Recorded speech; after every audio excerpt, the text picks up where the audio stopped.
Hi friends, ಎಲ್ಲರಿಗೂ ನಮಸ್ಕಾರಗಳು. ಇವತ್ತು ನಾನೊಂದು ಇಂಪಾರ್ಟೆಂಟ್ ಟಾಪಿಕ್ ಆದ ಜಿ.ಸಿ.ಎಸ್ ಅಂದ್ರೆ ಗ್ಲಾಸ್ಗೋ ಕೋಮಾ ಸ್ಕೇಲ್ ಅಂತ. ಇದೊಂದು ನ್ಯೂರೋಲಾಜಿಕಲ್ ಟೂಲ್ ಅದ. ಬ್ರೈನ್ ಇಂಜುರಿ ಆದ ಪೇಷಂಟ್ಗಳಿಗೆ ಲೆವೆಲ್ ಆಫ್ ಕಾನ್ಸಿಯಸ್ನೆಸ್ ಚೆಕ್ ಮಾಡೋ ಸಲುವಾಗಿ ಇದನ್ನ ನಾವು ಯೂಸ್ ಮಾಡ್ತೀವಿ. ಇದ್ರಾಗ 3 ಮೇಜರ್ ಕಾಂಪೋನೆಂಟ್ಸ್ ಬರ್ತಾವ. ಅದ್ರಾಗ ಮೊದಲೇದು ಐ ಓಪನಿಂಗ್ ಅಂತ. ಪೇಷಂಟ್ ಸ್ಪಾಂಟೇನಿಯಸ್ಲಿ ಕಣ್ ಮುಚ್ಚೋದು ತೆಗೆಯೋದು ಮಾಡ್ತಿದ್ದಂದ್ರೆ ಅಂತ ಪೇಷಂಟ್ಗಳಿಗೆ ನಾವು 4 ಪಾಯಿಂಟ್ ಕೊಡಬೇಕು. ಟು ಸ್ಪೀಚ್, ಪೇಷಂಟ್ ನಾನು ಮಾತಾಡ್ದಕ್ಕಾರ ಅಷ್ಟೇ ಕಣ್ ತೆರಿತಿದ್ದ ಮತ್ತೆ ಆಮೇಲೆ ಮುಸ್ತಿದ್ದ ಅಂದ್ರೆ ಅಂತ ಪೇಷಂಟ್ಗಳಿಗೆ ನಾವು 3 ಪಾಯಿಂಟ್ಸ್ ಕೊಡಬೇಕು.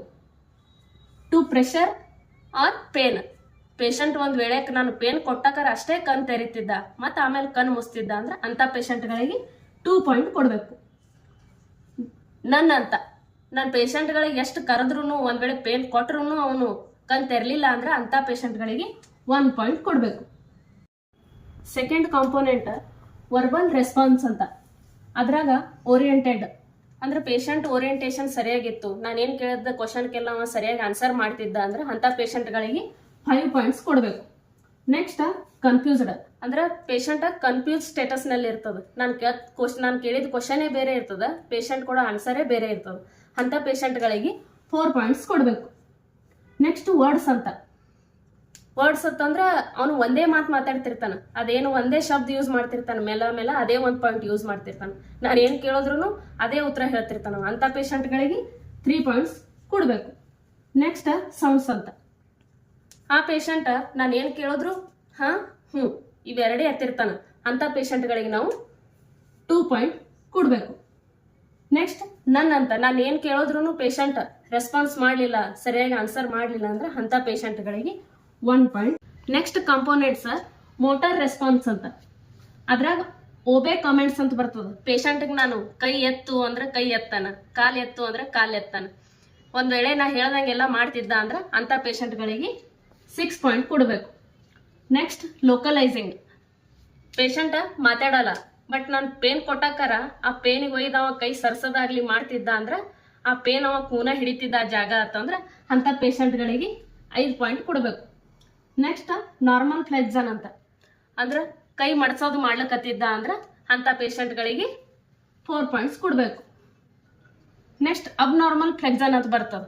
ಕೈ ಮಡಿಸ್ತಿರ್ತಾನ ಆದ್ರೆ ಕೋಶಿಶ್ ಮಾಡ್ತಿರ್ತದ ಪೇಷಂಟ್, ಪೂರಾ ಮಡ್ಸಂಗಿಲ್ಲ ಕೈಯ.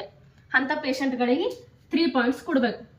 ನೆಕ್ಸ್ಟ್ ಎಕ್ಸ್ಟೆನ್ಷನ್ ಅಂತ. ಇನ್ನೊಂದು ನಾವ್ ಏನಂತ ಕರಿತೇವೆ ಇದ್ರಾಗ ಡಿಸ್ಸೆಲೆಬ್ರಿಟಿ ಮೂಮೆಂಟ್ ಅಂತ ಹೇಳಿ ಬರ್ತದ. ಇದ್ರಾಗ ಪೇಷಂಟ್ ಕೈ ಮಡಸತ್ತಂದ್ರ ಮಡಸಂಗಿಲ್ಲ, ಪೂರಾ ಸ್ಟ್ರೇಟ್ ಮಾಡ್ತಿರ್ತಾನ. ಕೈಯ ಮಡಸುವತ್ತಂದ್ರ ಮತ್ತಿಷ್ಟು ಸ್ಟ್ರೇಟ್ ಮಾಡ್ಲಕ್ ಕೋಶಿಶ್ ಮಾಡ್ತಿರ್ತಾನ. ಅಂತ ಪೇಷಂಟ್ಗಳಿಗೆ 2 ಪಾಯಿಂಟ್ಸ್ ಕೊಡ್ಬೇಕು. ಲಾಸ್ಟ್ ನನ್ ಅಂತ ಏನ್ ಹೇಳಿದ್ರು ಮಾಡ್ಲಿಲ್ಲ ಅಂತಂದ್ರ ಅಂತ ಪೇಷಂಟ್ಗಳಿಗೆ 1 ಪಾಯಿಂಟ್ ಕೊಡ್ಬೇಕು. ಈಗ ನಾರ್ಮಲ್ ಪೇಷಂಟ್ GCS ಬರಿ ಅಂದಾಗ ನಾವು E4 V5 M6 ಅಂತ ಬರಿತೀವಿ. EVM ಅನ್ನೋದು ಕಾಂಪೋನೆಂಟ್ಸ್ ಅನ್ನ ರೀಪ್ರೆಸೆಂಟ್ ಮಾಡ್ತದ. 1 2 3 4 5 6 ಇದು ಸ್ಕೋರ್ ಅನ್ನ ರೀಪ್ರೆಸೆಂಟ್ ಮಾಡ್ತದ. ಈ ಐ ಓಪನಿಂಗ್ ದಾಗ ಪೇಷಂಟ್ ಕೆಲವೊಂದ್ಸಾರಿ ಸ್ಪೆಷಲ್ ಕ್ಯಾಟಗರಿದಾಗ ಪೇಷಂಟ್ ಕಣ್ಣಿಗೆ ಬಡ್ದಿತ್ತು ಅಂದ್ರ, ಪೂರಾ ಕಣ್ಣೆಲ್ಲ ಬಾವಾಗಿತ್ತು, ಕಣ್ ತೆರ್ಲಿಕ್ ಬರ್ತಿರ್ಲಿಲ್ಲ ಅಂದ್ರ ಅಂತ ಪೇಷಂಟ್ಗಳಿಗೆ EC ಅಂತ ಮೆನ್ಷನ್ ಮಾಡ್ತೀವಿ. C ಅಂತಂದ್ರ ಕ್ಲೋಸ್ಡ್ ಅಂತ. ನೆಕ್ಸ್ಟ್ ವರ್ಬಲ್ ರೆಸ್ಪಾನ್ಸ್ ಅಂತ. ಅದ್ರಾಗ ಪೇಷಂಟ್ ಒಂದ್ ವೇಳೆ ಇಂಟ್ಯೂಬ್ಯೂಟ್ ಆಗಿತ್ತು, ಪೇಷಂಟ್ಗ ಟ್ರೆಕೆಸ್ಟೊಮಿ ಮಾಡಿದ್ರು ಅಂದ್ರ ಅಂತ ಪೇಷಂಟ್ಗಳಿಗೆ ಮಾತಾಡ್ಲಕ್ ಬರಂಗಿಲ್ಲ. ಅದ್ರ ಸಲುವಾಗಿ ನಾವು VT ಅಂತ ಕೊಡ್ತೀವಿ. T ಅಂತಂದ್ರೆ ಟ್ಯೂಬ್ ಅಂತ. ಕೆಲವೊಂದ್ಸರಿ ಈ ಗ್ಲಾಸ್ಗೋ ಕೋಮಾ ಸ್ಕೇಲು ಕೆಲಸ ಮಾಡಂಗಿಲ್ಲ, ಅದಕ್ಕೆ ಅದರದೇ ಆದ ಲಿಮಿಟೇಷನ್ಸ್ ಇರ್ತಾವ. ಅವು ಯಾವ ಅಂತಂದ್ರ ಮೊದಲೇದು ಸೆಡೇಷನ್. ಪೇಷಂಟ್ಗೆ ನಾವು ಅವಾಗ್ಲೇ ಸೆಡೇಷನ್ ಕೊಟ್ಟಿದ್ವಿ ಅಂದ್ರೆ ಪೇಷಂಟ್ ಮಲ್ಕೊಂಡಿರ್ತದ. ಆ ಟೈಮಿಗೆ ಕೈಕಾಲು ಮೂವ್ಮೆಂಟ್ ಮಾಡುವತ್ತಂದ್ರೆ ಪೇಷಂಟ್ ಮಾಡಂಗಿಲ್ಲ. ನೆಕ್ಸ್ಟ್ ಪ್ಯಾರಲೈಸ್ಡ್ ಅಂತ. ಪೇಷಂಟ್ಗೆ ಒಂದ್ ಸೈಡ್ ಸ್ಟ್ರೋಕ್ ಆಗಿತ್ತು ಇಲ್ಲ ಸರ್ವೈಕಲ್ ಇಂಜುರಿ ಆಗಿತ್ತು ಅಂದ್ರೆ ಆ ಟೈಮಿಗೂ ಕೈಕಾಲು ಮೂವ್ಮೆಂಟ್ ಮಾಡುವತ್ತಂದ್ರೆ ಪೇಷಂಟ್ ಮಾಡಂಗಿಲ್ಲ. ಲಾಸ್ಟ್ ಅಫೇಜಿಯಾ ಅಂತ ಬರ್ತದ. ಪೇಷಂಟ್ಗ ನಮ್ ಲ್ಯಾಂಗ್ವೇಜ್ ಗೊತ್ತಿಲ್ಲ, ಅವನಿಗೆ ನಾ ಕೇಳಿದ್ರೆ ಮಾತಾಡುವತ್ತಂದ್ರ ಮಾತಾಡಂಗಿಲ್ಲ, ಅವನಿಗೆ ಬರ್ಲಿಕ್ಕೂ ಬರಂಗಿಲ್ಲ, ಓದ್ಲಿಕ್ಕೂ ಬರಂಗಿಲ್ಲ. ಅದ್ರ ಸಲುವಾಗಿ ಯಾವಾಗ್ಲೂ ನಾವು ಇದು GCS ಬದಲ ಬುಕ್ನಾಗ ಇದ್ದಂಗ ಹೇಳ್ಕೋತ ಕೂತ್ರ ಅದು ಈಸಿಲಿ ಅರ್ಥ ಆಗಂಗಿಲ್ಲ. ಹಂಗಾಗಿ ನಾನು ನಮ್ ಲೋಕಲ್ ಲ್ಯಾಂಗ್ವೇಜ್ದಾಗ ನಮ್ಮ ಮಂದಿಗೆ ಅರ್ಥ ಆಗುವಂಗ ನಾನು ಹೇಳಕ್ ಪ್ರಯತ್ನ ಮಾಡೀನಿ. ಈ ವಿಡಿಯೋ ಹೆಂಗ್ ಅನಿಸ್ತು ಅಂತ ಹೇಳಿ ಕಮೆಂಟ್ ಮಾಡಿ ಹೇಳಿ. ನಾನು ಯೂಟ್ಯೂಬ್ ಚಾನಲ್ ಓಪನ್ ಮಾಡಿದ್ದೆ ಕೆಲವೊಂದು ಸ್ಟೂಡೆಂಟ್ಗಳ ನನಗ ಕನ್ನಡದಾಗ ನೀವು ಎಕ್ಸ್ಪ್ಲನೇಷನ್ ಮಾಡ್ರಿ ಅಂತ ಹೇಳಿದ್ರಿಂದ.